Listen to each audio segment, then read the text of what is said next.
economy developed हुई? What was the role of Mr. Mao to initiate the policies in China? तो policies से पढ़ने से पहले कुछ बेसिक डेट्स पढ़ लेते हैं। सबसे पहले आते हैं बेटा इंडिपेंडेंस पे। इंडिपेंडेंस, यस, इंडिया की इंडिपेंडेंस की डेट बताएंगे।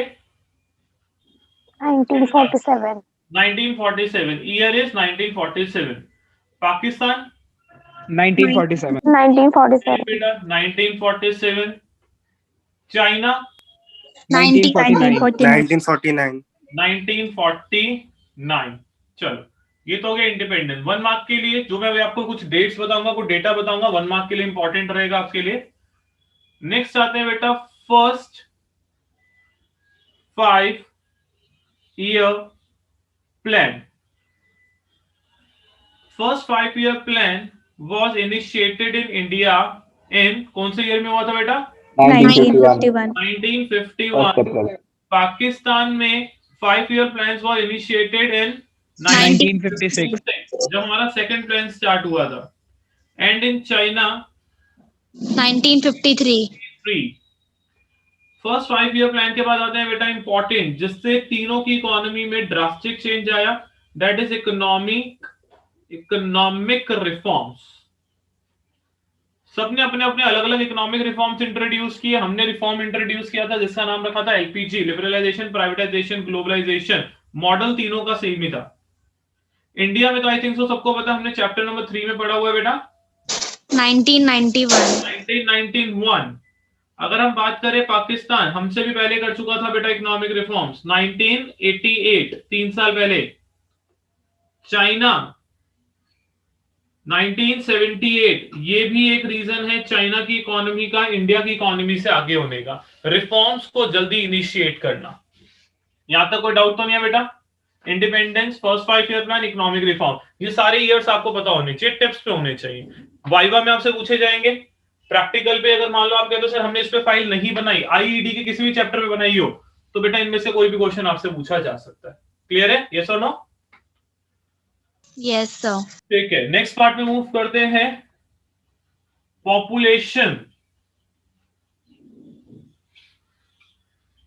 एज पर जो एनसीईआरटी बेस्ड है 2015 एस्टीमेट, 2015 एस्टीमेट्स के बेसिस पे पॉपुलेशन बेटा इंडिया की पॉपुलेशन, क्योंकि अब डेटा नया आएगा सेंसस के बाद, इंडिया की पॉपुलेशन अराउंड 132 करोड़ से अप्रॉक्स। पाकिस्तान 18.8 करोड़ से अप्रॉक्स, मतलब अराउंड 19 करोड़, बहुत ज्यादा ये भी बेटा। India, Pakistan and China population was 137.1 crore approx. World में बेटा सबसे ज्यादा पॉपुलेशन किसकी है? China. China. रैंक दे देते हैं बेटा, फर्स्ट पोजीशन पे है। ठीक है, फर्स्ट मोस्ट पॉपुलस कंट्री है चाइना, सेकंड पे कौन है? इंडिया। चाइना फर्स्ट है, हम सेकंड है, लेकिन हम कभी भी उससे आगे निकल सकते हैं बेटा इस फैक्टर में। और पाकिस्तान के रैंक 2015 के डेटा के हिसाब से बेटा 6th। वर्ल्ड की मोस्ट पॉपुलस कंट्रीज की अगर बात की जाए, चाइना की रैंक है first, Pakistan 6th, India second 2015 data के हिसाब से। नेक्स्ट आ जाते हैं इनका ग्रोथ रेट कितना है। ये ग्रोथ रेट बता रहा हूं मैं, किस चीज का ग्रोथ रेट? पॉपुलेशन का, याद रखना, ये जीडीपी का नहीं है बेटा, पॉपुलेशन का ग्रोथ रेट। पॉपुलेशन के ग्रोथ रेट की अगर आप बात करोगे, इंडिया में पॉपुलेशन ग्रोथ रेट है 1.2% पर एनम। पाकिस्तान में ग्रोथ रेट है 2.1% पर एनम, बहुत ज्यादा। एंड सबसे लीस्ट है चाइना में, तीनों कंट्रीज में अगर हम कंपेयर करें तो। इतनी बड़ी पॉपुलेशन लेकिन ग्रोथ रेट सिर्फ 0.5% due to one child policy.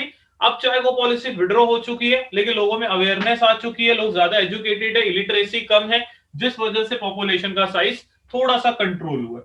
लेकिन सबसे अच्छी बात क्या है बेटा, चाइना के अंदर, चाइना का ज्योग्राफिकल एरिया इंडिया से बहुत बड़ा है, और इतना बड़ा ज्योग्राफिकल एरिया होने की वजह से वहां पॉपुलेशन डेंसिटी कम है। पॉपुलेशन डेंसिटी का मतलब समझते हो बेटा? What is population density? कि 1 स्क्वायर किलोमीटर में कितने लोग रहते हैं। जहां इंडिया में अराउंड 454 लोग रहते हैं बेटा 1 स्क्वायर किलोमीटर में, चाइना में 139 के आसपास है। ठीक है, घर के पीछे बैकयार्ड होता है, गार्डन होते हैं, हमारे यहाँ पे ऐसा कुछ नहीं है, क्योंकि पॉपुलेशन का साइज ज्यादा है, ज्योग्राफिकल एरिया कम है और डेंसिटी ज्यादा हो जाती है। कोई भी डाउट बेटा यहां तक? No, sir. ठीक है, नोट कर लो जल्दी से।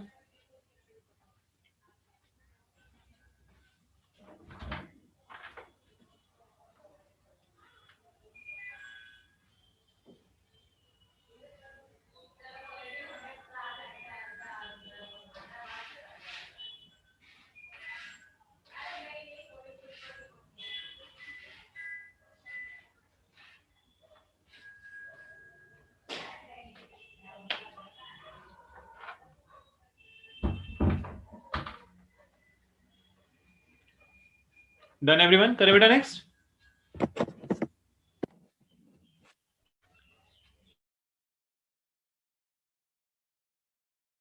Yes, sir.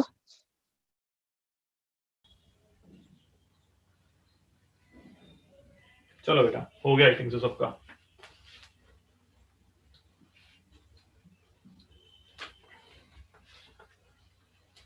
Okay, so the first topic is China economy. इस पूरे चैप्टर में 3 इकोनॉमीज की बात हो रही है बेटा, इंडिया, पाकिस्तान एंड चाइना। लेकिन इंडिया की इकोनॉमी के लिए हमें ज्यादा कुछ नहीं पढ़ना, सिर्फ कंपैरेटिव आउटलुक पढ़ना है दोनों के साथ। बिकॉज इंडिया ने जो पॉलिसी स्टार्ट की थी after independence and economic reforms के टाइम पे, या आफ्टर इकोनॉमिक रिफॉर्म्स या करंट इकोनॉमिक पॉलिसीज, वो सब हम पूरा आईईडी के अंदर पढ़ चुके हैं। 5 ईयर प्लान्स भी देख चुके हैं, इंडिया में कितने प्लान स्टार्ट हो चुके हैं, कितने कंप्लीट हो चुके हैं, व्हाट इज प्लानिंग कमीशन, कब सेटअप हुई, नीति आयोग कब बना। तो इंडिया की इकोनॉमी इस चैप्टर में नहीं पढ़नी। इस चैप्टर में सिर्फ चाइना और पाकिस्तान को ब्रीफ में देखना है, देन तीनों में कंपैरिजन करना स्टार्ट कर देंगे। तो सबसे पहले हम बात करेंगे बेटा चाइना की इकोनॉमी की। तो कुछ पॉइंट्स आज हम देखेंगे कि चाइना ने अपनी इकोनॉमी को डेवलप करने के लिए कौन से प्लान्स एंड पॉलिसी इनिशिएट किए थे, ऑप्ट किए थे, और कैसे चाइना की इकोनॉमी में इंडस्ट्रियलाइजेशन प्रोसेस को बढ़ाया गया। लिखो बेटा, China is the most populous country in the world. China is the most populous country in the world. China is the most populous country in the world with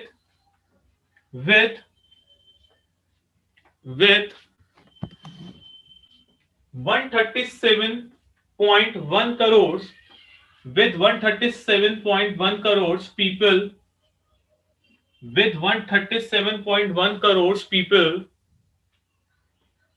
bracket में लिखेंगे as per 2015 estimates, bracket close, as per 2015 estimates, bracket close, and a growth rate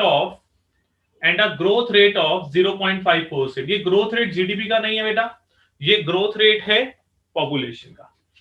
ठीक है, so next topic is economy of China. आप बात करेंगे China की economy की। China ने ऐसे कौन से प्लान्स एंड पॉलिसी ऑप्ट किए जिस रीजन से चाइना डेवलप्ड हो गया। इनमें से कुछ चीजें कॉमन थी बेटा इंडिया एंड पाकिस्तान की पॉलिसी में भी, लेकिन वो पॉलिसी हमने थोड़ी लेट स्टार्ट की, चाइना ने जल्दी स्टार्ट कर दी थी। देखते हैं बेटा वो कौन कौन से पॉइंट्स हैं। Economy of China, first point is GLF policy, जिसको हम बोलते हैं great leap forward campaign, which was initiated by Mr. Mao in 1958। 1958 में चाइना के एक बहुत बड़े इकोनॉमिक्स जिनका नेम था बेटा मिस्टर माओ, उन्होंने GLF पॉलिसी कैंपेन, एक कैंपेन स्टार्ट किया। GLF कैंपेन बोलते हैं इसको। एक कैंपेन स्टार्ट किया दो चीजों के लिए, एक तो एग्रीकल्चर सेक्टर के लिए, आप बोल सकते हो एग्रीकल्चरल डेवलपमेंट के लिए, and second is industrial development। second is industrial development. So for the sake of agricultural development or industrial development, Mr. Mao was started GLF campaign. इस GLF campaign में बेटा एग्रीकल्चरल डेवलपमेंट के लिए क्या किया गया? रूरल एरियाज के अंदर they have set up communes. 26,000 communes बनाए गए. कॉम्यून सिस्टम होता क्या? Under commune system people collectively cultivated the lands. क्या करते थे बेटा? ग्रुप्स बना दिए जाते थे. जो सेग्रेटेड लैंड्स थे, फ्रेगमेंटेड लैंड्स थे, उनको जोड़ा जाता था, ज्वाइन किया जाता था, कलेक्टिव किया जाता था. फार्मर्स को कलेक्टिव प्रोडक्शन करने के लिए बोला जाता था. इंडिया में इस टर्म को लैंड कंसोलिडेशन बोला गया और उन्होंने कॉम्यून सिस्टम बोल दिया गया. इन 26,000 जो ग्रुप्स बनाए गए चाइना के अंदर, बड़े बड़े ग्रुप्स बनाए गए जिसमें almost all form population cover कर दी गई थी. इसका बेटर रिजल्ट क्या हुआ? बेटर टेक्नोलॉजी यूज होनी स्टार्ट हो गई. फार्मर्स की बार्गेनिंग पावर बढ़ गई. उन्होंने कलेक्टिवली प्रोडक्शन करनी स्टार्ट की. प्रॉफिट्स इंक्रीज हुए. फार्मर की कंडीशन बेटर हुई. क्लियर है बेटा ये पॉइंट? एग्रेरियन इकोनॉमी जो है, जो उनकी एग्रेरियन इकोनॉमी थी, वो थोड़ा डेवलप्ड होनी स्टार्ट हुई और स्ट्रक्चरल ट्रांसफॉर्मेशन होना भी स्टार्ट हो गया. स्ट्रक्चरल ट्रांसफॉर्मेशन मतलब कुछ लोग एग्रीकल्चर को छोड़ के नॉन एग्रीकल्चरल सेक्टर में भी शिफ्ट होने लगते थे, जो हमारा पार्ट था इंडस्ट्रियल डेवलपमेंट का. तो under industrial development, for the sake of increase the production activity, production को राइज करने के लिए उन्होंने एक सिंपल सा रूल ऑप्ट किया. और रूल क्या था बेटा? Contribution by every people live in the China. China में हर वो पर्सन जो चाइना में रहता है, उसे चाइना के लिए कुछ ना कुछ प्रोडक्शन करनी पड़ेगी. आप अपने घर के अंदर कुछ इंडस्ट्रियल वर्क कर सकते हो, घर के बैकयार्ड में इंडस्ट्रियल वर्क कर सकते हो. लोगों को एनकरेज किया गया, मोटिवेट किया गया, ठीक है, उनको ट्रेनिंग दी गई, ऐसे प्रोग्राम्स चलाए गए कि उनको बताया गया कि इंपॉर्टेंस क्या है इंडस्ट्रियल सेक्टर की. तो बेसिकली उन्होंने अपना मेजर फोकस इंडस्ट्रियल सेक्टर पे रखा. एग्रीकल्चर सेक्टर वो सेल्फ सफिशिएंट बनने के लिए डेवलप्ड करना चाहते थे और उन्होंने कम्यून सिस्टम से डेवलप्ड किया. बट मेजर पॉइंट वाज कि वो इंडस्ट्रियलाइजेशन करना चाहते थे, मॉडर्नाइजेशन करना चाहते थे चाइना की इकोनॉमी में due to through industrialisation process. तो इंडस्ट्रियलाइजेशन को उन्होंने बढ़ाया. इंडस्ट्रियलाइजेशन के लिए उन्होंने क्या किया बेटा? प्रोडक्शन को इंक्रीज करने के लिए चाइना की पॉपुलेशन जो सबसे ज्यादा है वर्ल्ड में, उसको ही यूज किया. उन्होंने अपनी वीकनेस को स्ट्रेंथ में कन्वर्ट किया. और उनकी वीकनेस क्या थी? High population. उन्होंने उसी हाई पॉपुलेशन को एक स्ट्रेंथ बना दिया. स्ट्रेंथ बनाया कैसे बेटा? उन्होंने एक सिंपल सा रूल सोचा, एक सिंपल सा मेथड सोचा कि ज्यादा पॉपुलेशन होगी, प्रोडक्शन ज्यादा होगी. तो उसी पॉपुलेशन से उन्होंने प्रोडक्शन करनी स्टार्ट की और प्रोडक्शन इंक्रीज होते होते आज चाइना वर्ल्ड में सबसे बड़ा इंटरनेशनल प्लेयर है इंटरनेशनल मार्केट में. क्लियर है बेटा पूरा GLF policy? Yes yes sir. तो क्या लिखेंगे बेटा? In 1958, Mr. Mao, in 1958, Mr. Mao initiated GLF policy या GLF campaign. Mr. Mao initiated GLF campaign to modernize China's economy. To modernize China's economy. Full stop. The aim of this campaign was to transform.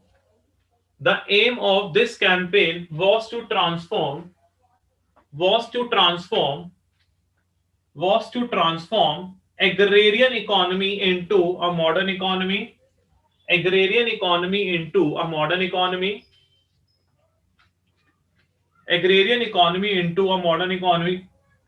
Through the process of industrialization.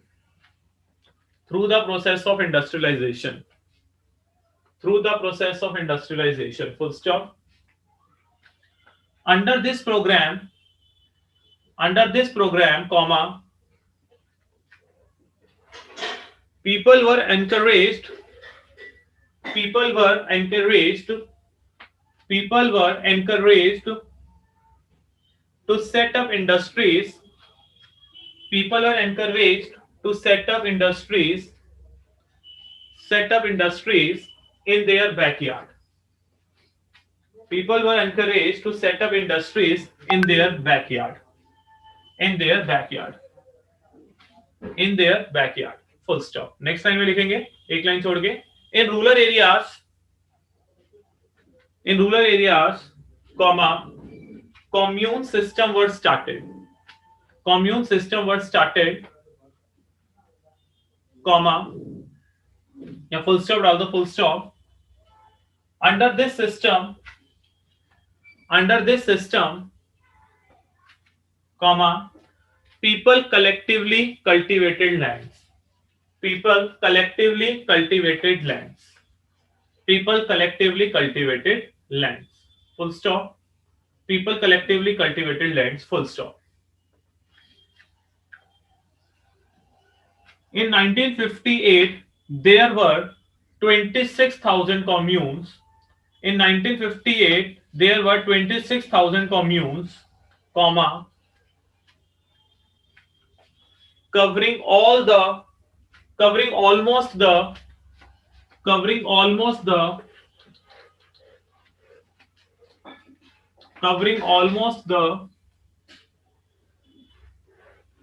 farm population. Covering almost the farm population. Second is SEZ. The full form of SEZ is Special Economic Zone.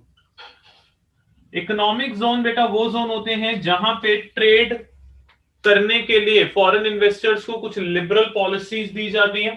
For example 24/7 electricity and water, चाहे वो free ना हो, concessional rate पे हो. Land concessional rate पे provide करवा दिए जाते हैं, कंसेशन दिया जाता है, टैक्स रिबेट दे दी जाती है. ठीक है. फॉरेन इन्वेस्टर्स को बेटर इंफ्रास्ट्रक्चर प्रोवाइड किया जाता है हर सेंस में, तो उसको स्पेशल इकोनॉमिक जोन बोलते हैं. आपके अगर आप एनसीआर की बात करोगे, जैसे ही आप दिल्ली बॉर्डर्स पार करते हो, चाहे वो गुरुग्राम का बॉर्डर हो या यूपी का बॉर्डर हो, नोएडा साइड, वहां पे आपको कुछ कंपनीज नजर आएंगी, मल्टीनेशनल कंपनीज, वो सब स्पेशल इकोनॉमिक जोन में बनी हुई है. चाइना ने भी स्पेशल इकोनॉमिक जोन को बनाना स्टार्ट कर दिया था मिड 70s में. हमने किया था मिड 90s में, मतलब 1991 के बाद. उन्होंने बेटा इकोनॉमिक रिफॉर्म 78, उससे पहले ही स्पेशल इकोनॉमिक जोन बनाने स्टार्ट कर दिए थे. और स्पेशल इकोनॉमिक जोन बनाए जाते हैं to attract the foreign investors.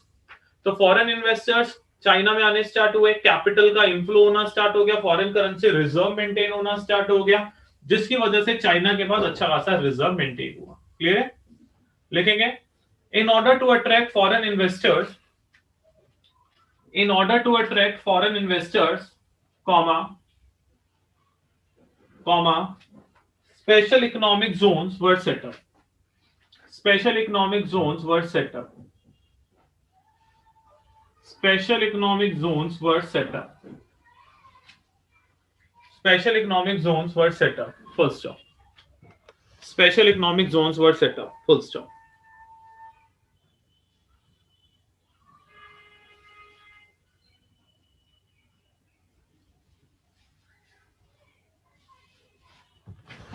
Done?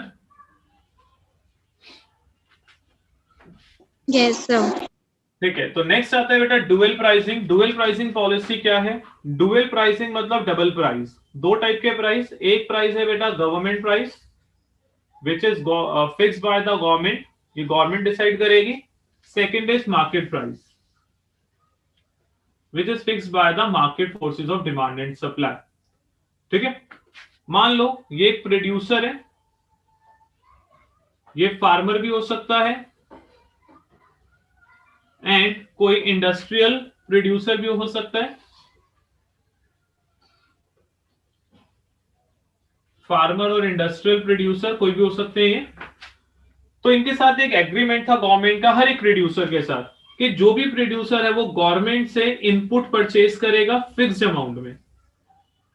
ठीक है. ये परचेज कर रहे हैं प्रोड्यूसर गवर्नमेंट से इनपुट मतलब रॉ मटेरियल परचेज करेंगे कुछ फिक्स्ड अमाउंट में, बाकी वो मार्केट से परचेज कर सकते हैं मार्केट प्राइस पे.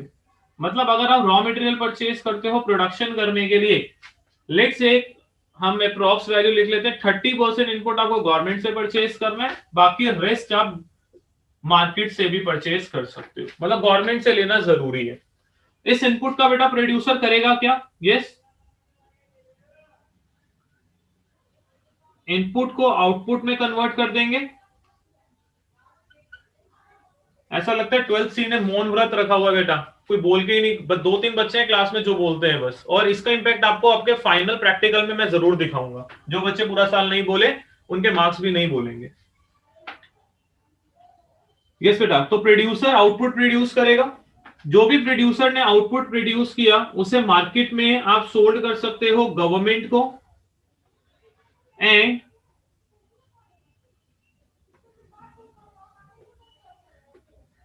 मार्केट प्राइस पे मार्केट को।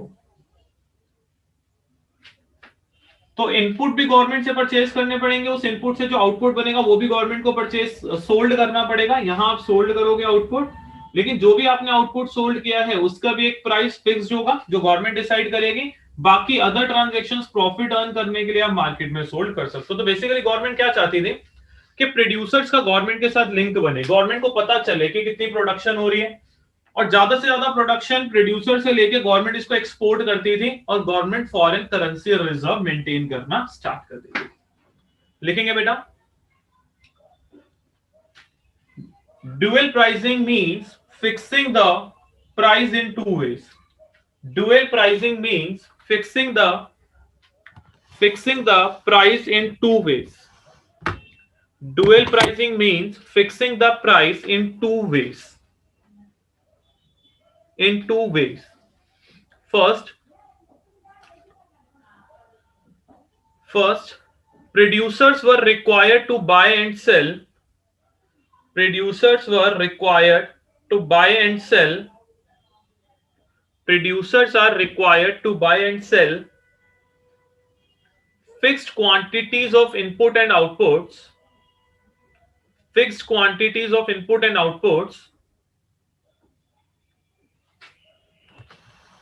on the basis of prices fixed by the government.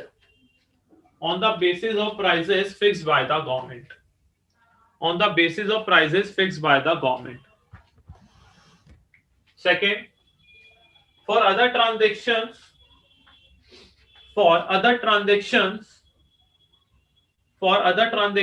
comma, the inputs and outputs were purchased. The inputs and outputs were purchased. The inputs and outputs were purchased and sold at market prices. The inputs and outputs were purchased and sold at market prices. And sold at market prices. Full stop. Sold at market prices. Full stop.